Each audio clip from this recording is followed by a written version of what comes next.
안녕하세요. 국어책 국어학원 원장 조수연입니다.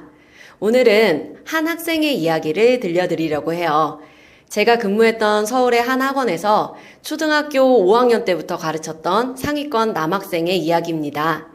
현재 고3이며 2026년 입시와 관련하여 연세대, 고려대, 중앙대를 지원했고 면접시험을 앞두고 있습니다. 고려대는 합격 가능성이 높은 예비를 받아놓은 상태입니다. 올해 함께한 학생이 직접 들려준 이야기를 토대로 이야기를 구성해봤습니다. 일기 느낌으로 들어주세요. 저는 매일 공부를 합니다. 주변에서 자주 묻습니다. 공부가 그렇게 재밌어? 그러면 저는 말합니다. 네, 참 재밌어요. 10여 년이 넘는 시간 동안 저는 딱히 다른 일을 해본 적이 없습니다. 계획대로 되지 않아 힘든 날도 있었지만 그래도 꾸준히 공부해왔습니다. 시험이 끝나면 친구들과 축구를 하거나 PC방에 갔고 이벤트라 할 만한 것은 없었어요. 잠깐 쉬고 나면 바로 다음 내신을 준비해야 하거든요. 결과도 물론 소중하지만 저는 시험을 준비하는 과정에서 더 큰 재미를 찾는 편입니다. 그냥 계속 공부를 하고 있는 것이 편하고 좋았어요.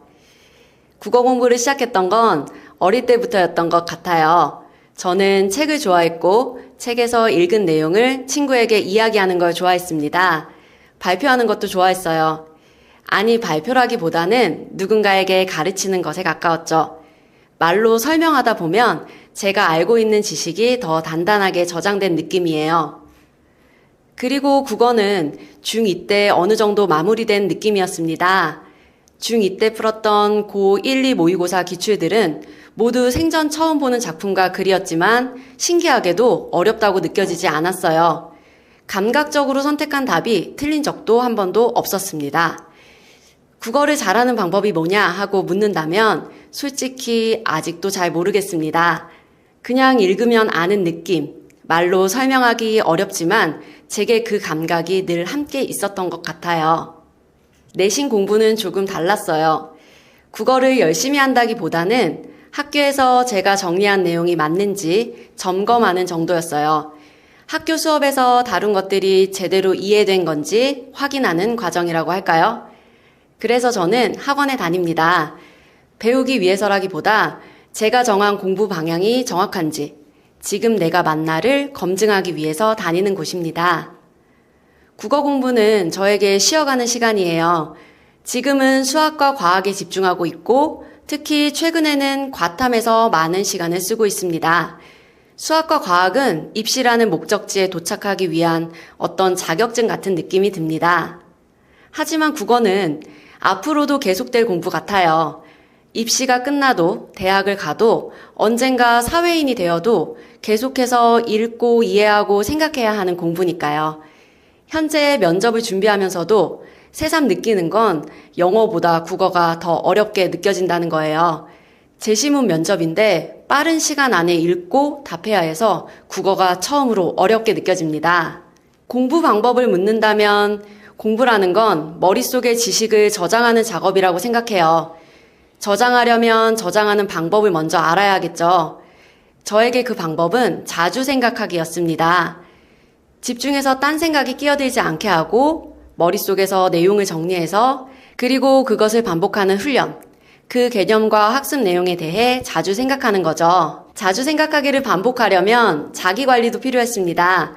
조금 덜 먹고 자극적인 음식은 좀 멀리하고 스마트폰과 유혹적인 컨텐츠들을 절제하는 일들, 그런 자기관리가 쌓이면서 쓸데없는 생각이 사라지고 부족한 점, 불안한 생각 같은 것들이 사라지고 제 강점에 온전히 집중하게 됐어요. 자신감 같은 거죠. 그리고 공부에서 우선순위를 정했습니다. 하루에 중요한 일 3가지 혹은 4가지를 먼저 정하고 그것부터 차근차근 해나가는 습관이 생겼습니다. 그러다 보니 생활에도 여유가 생겼고 성적이 떨어질까 걱정할 틈도 없어졌어요. 이야기를 마치며 수험생으로서 입시를 준비하는 동안 도움 주셨던 가족들과 주변 사람들에 대한 고마움이 더 크게 느껴집니다. 앞으로도 겸손하게 공부하고 많은 사람들에게 고마움을 느끼며 대학 입학 이후에도 제 공부 루틴을 이어갈 예정입니다. 오늘 읽어드린 내용은 실제 상위권 학생과 함께했던 학창 시절을 간단히 인터뷰한 내용을 요약한 것입니다. 공부를 대하는 꾸준한 마음이 여러분께도 전해졌길 바랍니다. 상위권 학생들의 특별한 공부 방법이 있는가 하고 시청하고 계시는 학부모님들께 드리고 싶은 말씀이 있습니다. 아이들이 어느 날 문득 이렇게 묻곤 해요. 공부는 왜 해야 해요? 그 질문 앞에서 어른들은 이렇게 답하죠. 대학 가야지. 다들 하니까. 시키는 건 그냥 하는 거야. 하지만 아이들 마음속에서 또 이런 생각이 이어집니다. 함수나 관계대명사가 내 인생에 무슨 도움이 될까? 관동별곡을 외운다고 해서 내 삶이 달라질까? 솔직히 말하면 공부가 게임이나 유튜브보다 재미있다고 느끼는 아이는 거의 없어요. 공부는 본래 힘들고 지루하고 버티는 과정이니까요. 그래서 많은 어른들이 공부는 반드시 해야 하는 것 이렇게 말하며 아이들을 밀어붙입니다. 그런데 제가 오랜 기간 상위권 아이들을 만나고 가까이에서 지켜보니 이 말이 조금 다르게 느껴져요. 우리는 흔히 상위권 학생들에게 멘토라고 불러놓고 어떤 공부법 쓰니? 하루에 몇 시간 공부해? 문제집은 뭐 풀어? 이렇게 묻습니다. 그러면 아이들은 목표 설정, 플래너, 반복 학습, 암기 노트 등과 같이 아주 구체적인 방법을 말해줍니다. 보통 그걸 공부 비법, 공부 전략이라고 부르죠. 그런데 사실 더 깊이 들어가 보면 상위권 아이들의 공통점은 따로 있어요. 그건 바로 나는 공부가 하고 싶다라는 생각입니다. 이 아이들은 공부를 안 하면 큰일 나는 것으로 여기지 않아요. 누가 시켜서 억지로 하는 것도 아니에요. 그냥 하고 싶어서 합니다. 잘하고 싶어서 하고 더 해보고 싶어서 합니다. 마치 중하위권 아이들에게 게임은 왜 해? 라고 물으면 그냥 하고 싶어서요 라고 대답하는 것처럼 이유가 딱히 없습니다.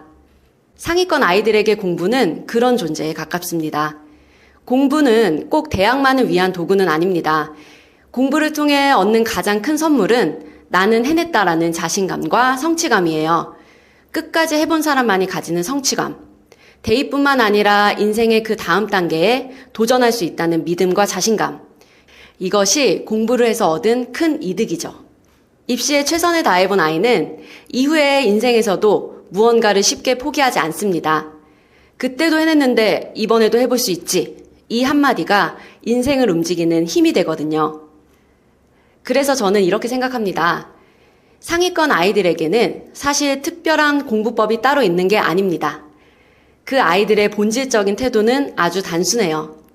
아, 공부가 하고 싶다. 이 마음이 생기면 노력은 자연스럽게 따라오고 목표도 저절로 생기고 방법은 그 다음에 붙는 것입니다.